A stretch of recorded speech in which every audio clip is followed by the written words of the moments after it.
പത്തനംതിട്ട കൊടുമണ്ണിലെ വീട്ടമ്മയുടെ ആത്മഹത്യയിൽ പ്രതിഷേധം കടുപ്പിച്ച DYFI ESAF micro ഫിനാൻസിന്റെ ഭീഷണിയെ തുടർന്നാണ് വീട്ടമ്മ ആത്മഹത്യ ചെയ്തത് എന്നാണ് പരാതി. പ്രതിഷേധത്തിന്റെ ആദ്യ പടിയെന്നോണം ജില്ലയിലെ ബ്ലോക്ക് കമ്മിറ്റികളുടെ നേതൃത്വത്തിൽ ഇസാഫ് ബാങ്കിന്റെ വിവിധ ബ്രാഞ്ചുകളിലേക്ക് പ്രതിഷേധ മാർച്ച് നടത്തി.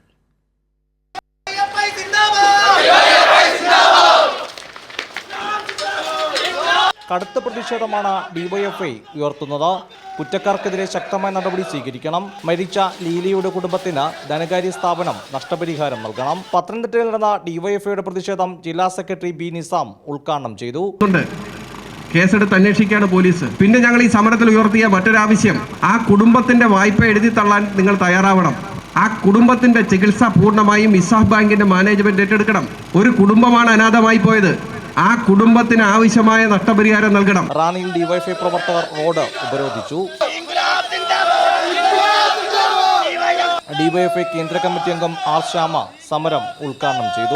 മൈക്രോ ഫിനാൻസ് ബാങ്കുകളുടെ നെറുകേടിനെതിരെ വലിയ സമരം പത്തനംതിട്ട ജില്ലയിൽ ആകമാനം ഡിവൈഎഫ്ഐ ഉയർത്തിക്കൊണ്ടുവരുമെന്ന കാര്യത്തിൽ യാതൊരു സംശയവുമില്ല. അടൂരിലും ഇസാഫ് ബാങ്കിലേക്ക് പ്രതിഷേധ പ്രകടനം നടന്നു.